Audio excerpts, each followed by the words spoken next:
Good morning, children. The chapter which we are going to take up today, it's a beautiful chapter that is Coming Home to Delhi. It is written by Madhur Jafri. Now, Madhur Jafri's name is, it is regarded as by many as the, world authority on Indian food, on Indian cookery. And besides that, she has been an award winning actress and also a best selling cookery author. And she's acted in so many films, she's written so many books also. And she's acted in she is a host, like she's been in a TV show also based on cookery, and a household name, And in this chapter, she describes so, as I told you, it is a very, very simple chapter.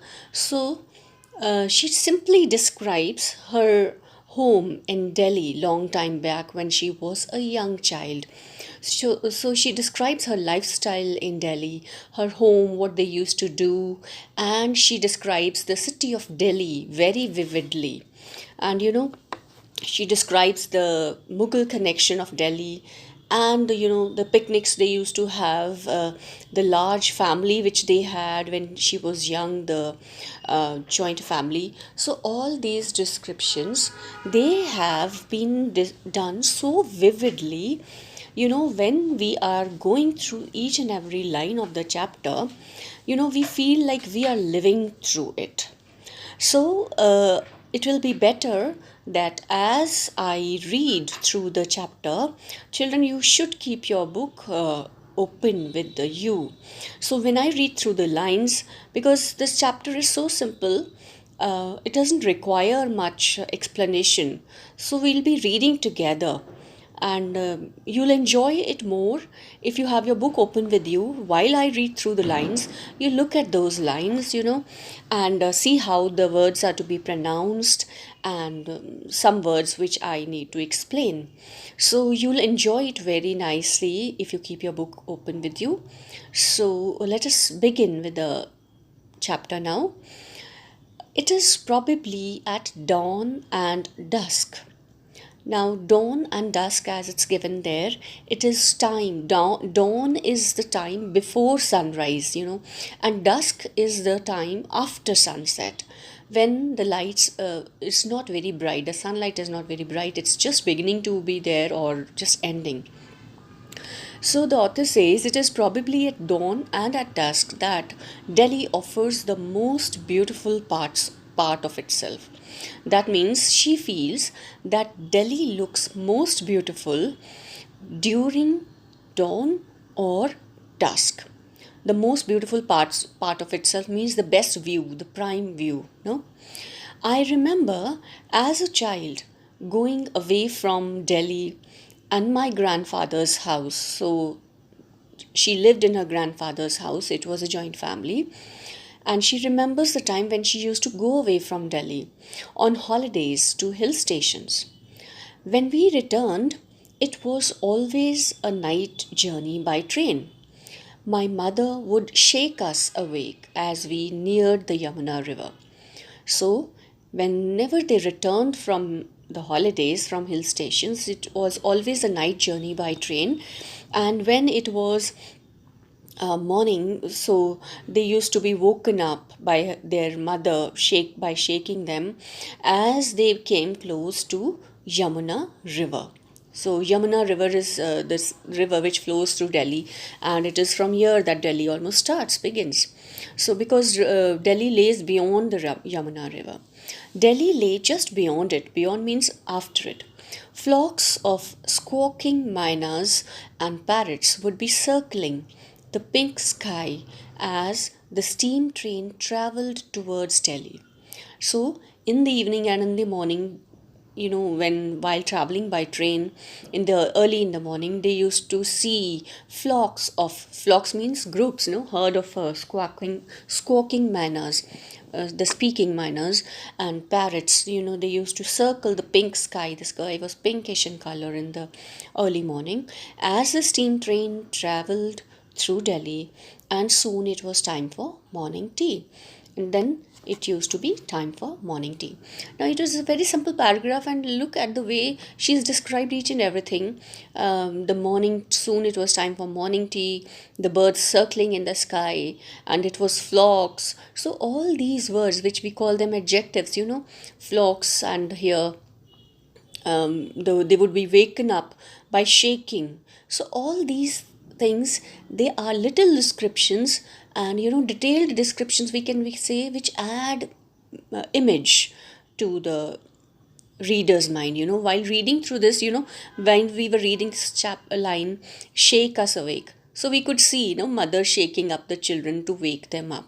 So all these words make the chapter interesting, and little details, the minute details, they make it imagery, they add imagery to the mind, and we, while reading, we feel as if we are watching something, as if we're watching a movie. So let us move on to the second paragraph. Tea was a simple affair, bought from vendors who marched up and down the train with a large kettle, chanting hot tea, hot tea. So early in the morning, there used to be vendors who used to march up and down the train, chanting. Chanting means repeating the word hot tea, garam chai, chai garam bolte na. So it used to be a simple affair. And look at the description now. She tells about the cups and tea, which makes us imagine. It was served in terracotta cups. We all know what is terracotta, made of clay, that added to the sugary, milky tea a distinct, delicious flavor of their own.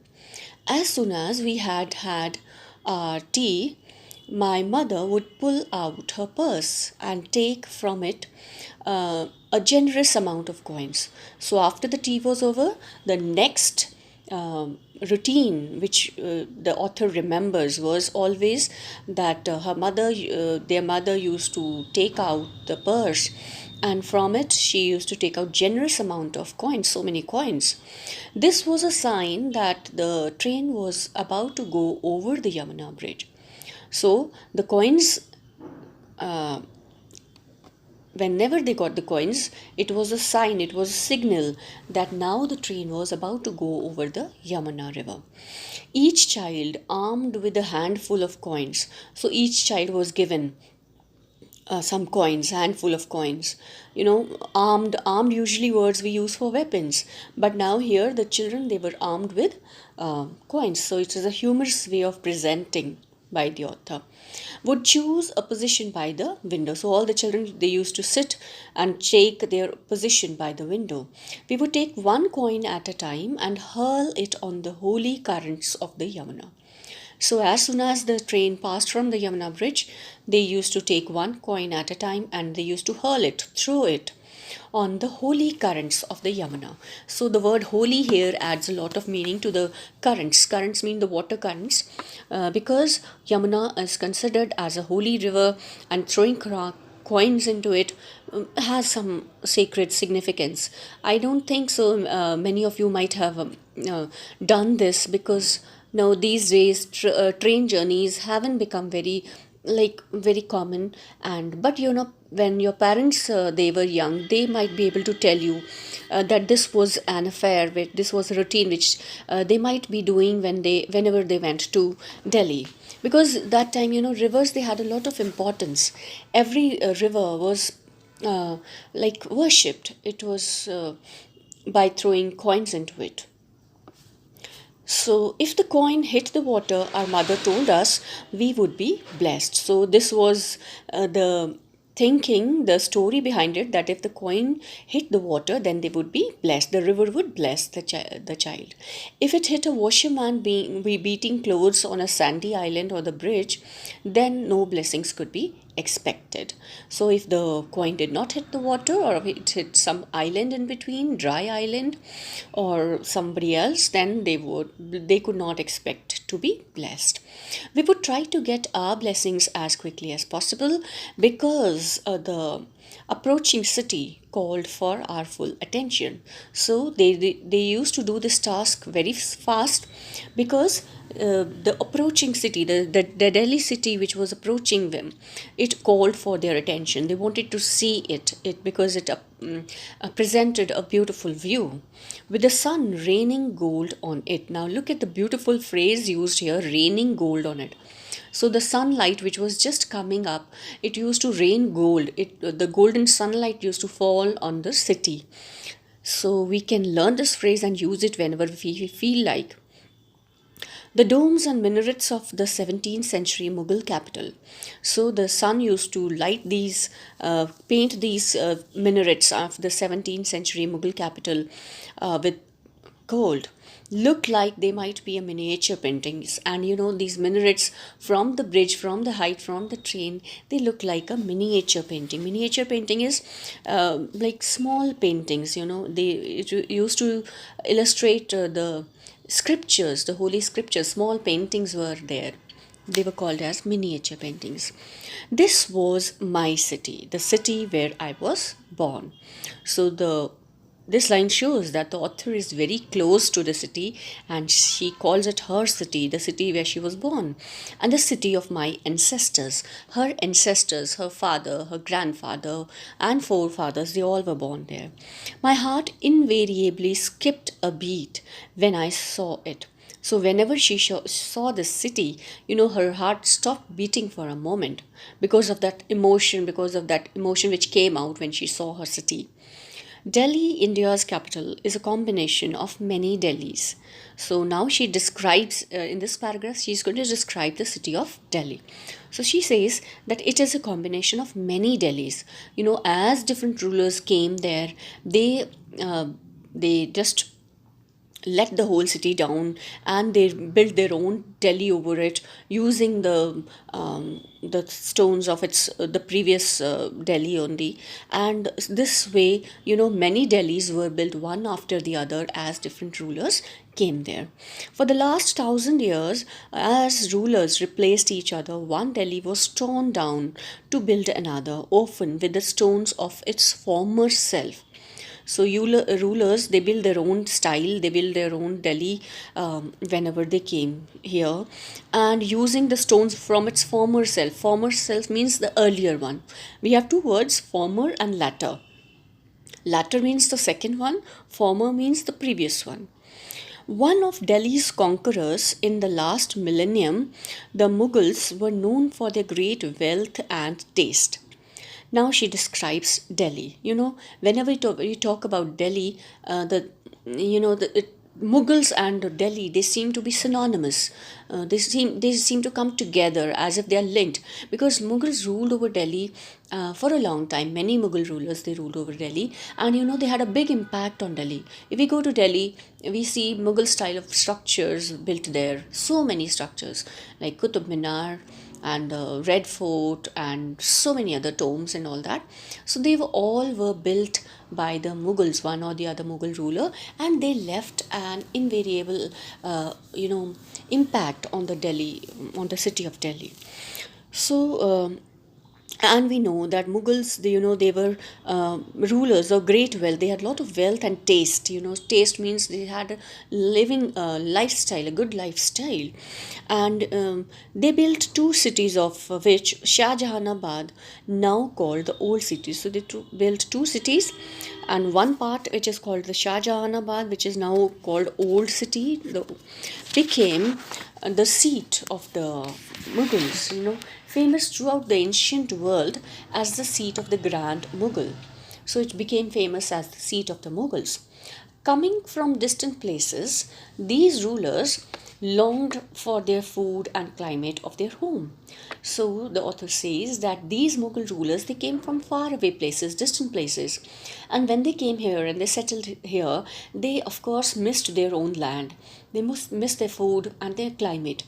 Now they could not do much about the climate. They could not change the climate, but in order to make it suitable, they built so many gardens, palaces, canals to according to their own taste and style. And of course, they brought their food here, and that food became a part of the Indian culture, indispensable part which cannot be separated. Now, Indian cuisine has a big part which comes from the Mughals. Like we talk about biryanis, we talk about samosas and tea and pakoris and all these things. They came from the Mughals. So, coming from distant places, these rulers longed for means they missed the food and climate of their home.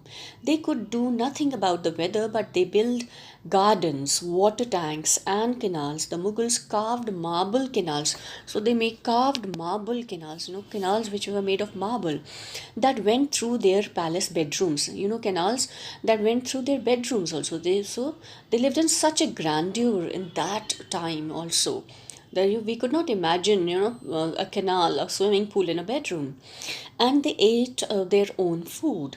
So they brought their food from there. That does not mean they brought the things from there, but they brought the cooks who used to make such food for them here only. As the years went by, some of these their dishes were included and accepted as part of the city's local food. So it became a part of the city's local food. For example, the Persian style pulavs that combined meat and rice, samosas, pakoris, and of course tea. No, bhook lage? Okay.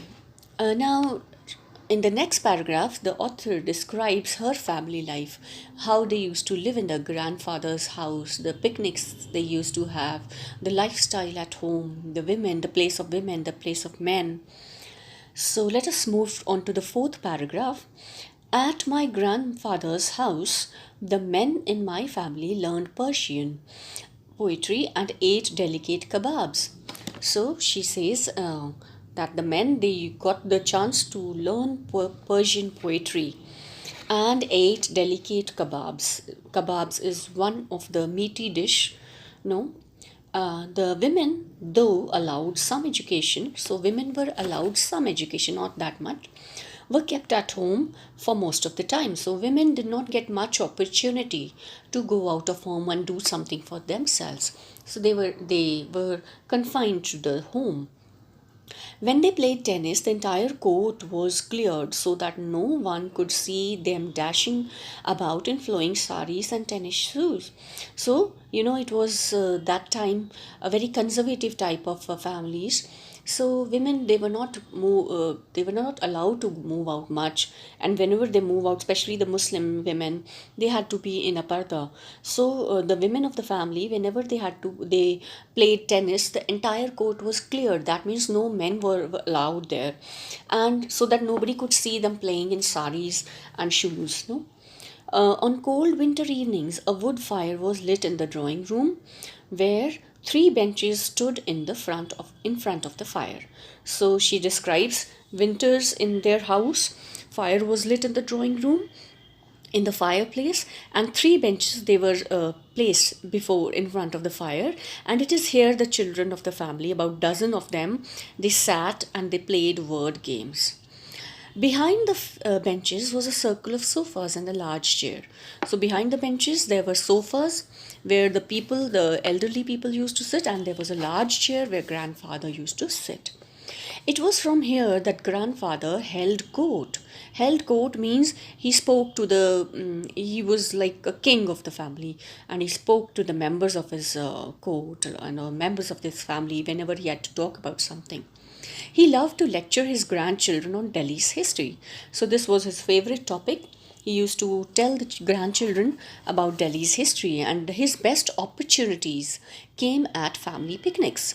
And his best opportunity to lecture the children about Delhi's structure, about the past, and all that, It came during the family picnics, whenever the whole family went to picnics in the places where usually historical places like tombs and Qutub Minar or such places, in the gardens of such places. So the grandfather used to tell the children about the history.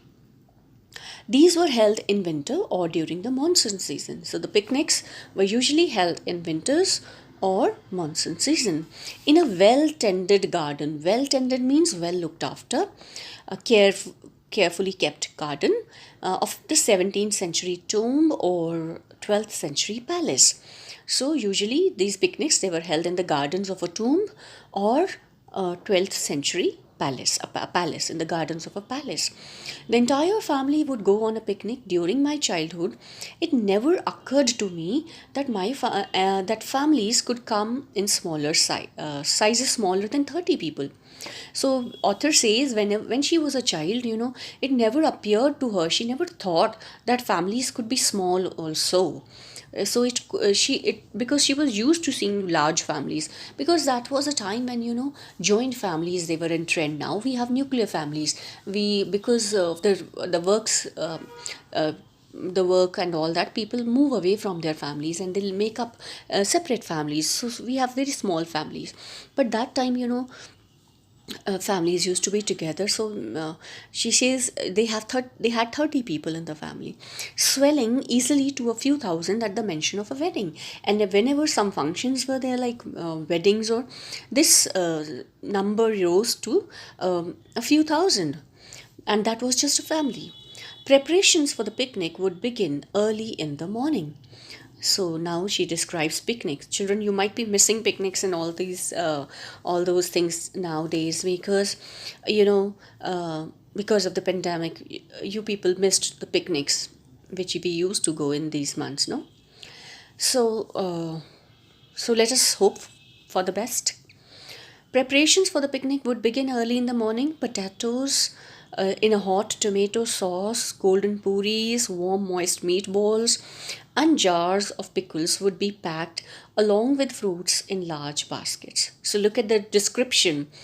Now, when says potatoes in a hot tomato sauce, so we could imagine the potato sabzi, that potatoes coated with tomatoes sauce, and golden puris. The word golden adds to the image, and we can imagine the golden puris, and warm moist meatballs. Now meatballs, they used to be very warm and moist, and jars of pickles, they were packed in baskets.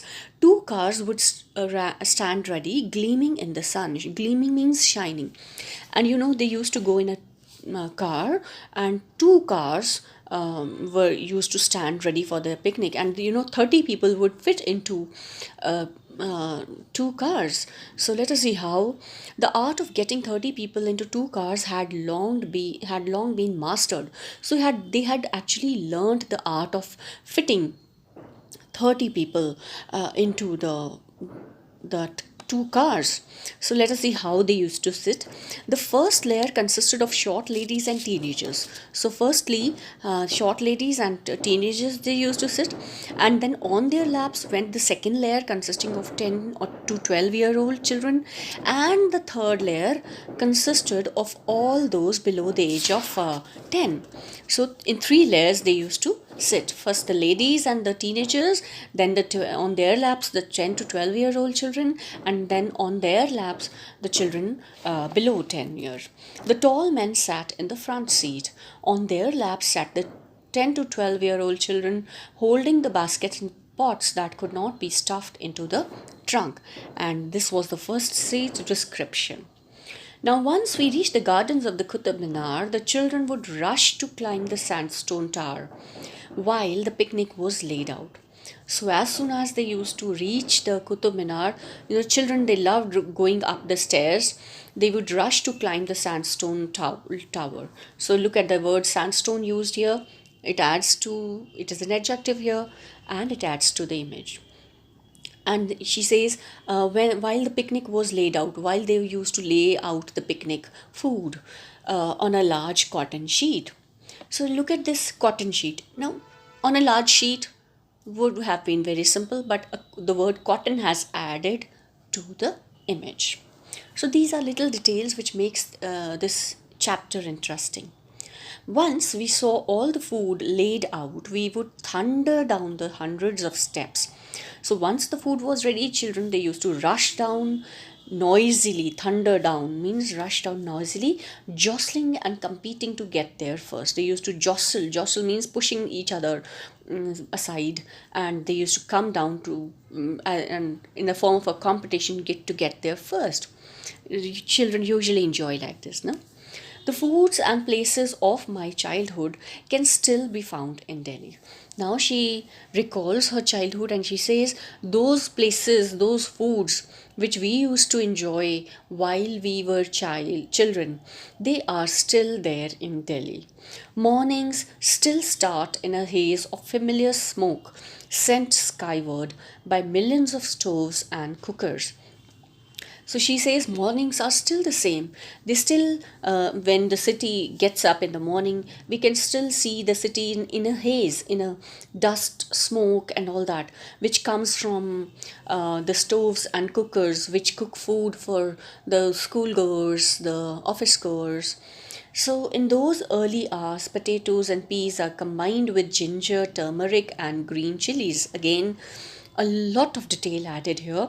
So, early hours, breakfast is being cooked, usually potatoes and peas combined with ginger, turmeric. You all know what is turmeric, haldi, and green chilies. Chapatis are cooked over hot fire, buttered. Now, again, detail is added, buttered also, and stacked. Stacked means placed one on the other, packed with the vegetables and a piece of mango pickle in a tiffin carrier to be carried by many people on their way to schools and offices, just as I did on my way to school in Delhi. So she recalls of the time, the last time which she spent in Delhi. She says the mornings are still the same, the food is still the same, the places are still the same, and this time which she spent in Delhi was a wonderful, and it is as fresh in her mind as if she has just spent yesterday. So I hope it was a very likable chapter. You might have liked it, reading it. Nice, simple one, and after reading this chapter we feel as if we can also write such stories. Rather, I would like to encourage you to do this.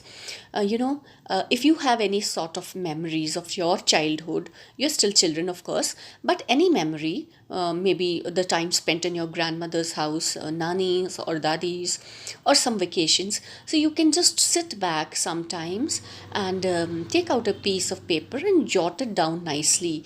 When you do this exercise, so many please try to add all these details like the way the author has added, so it will create an image. You will be refreshed and you will feel as if you spent another day or another vacation just now.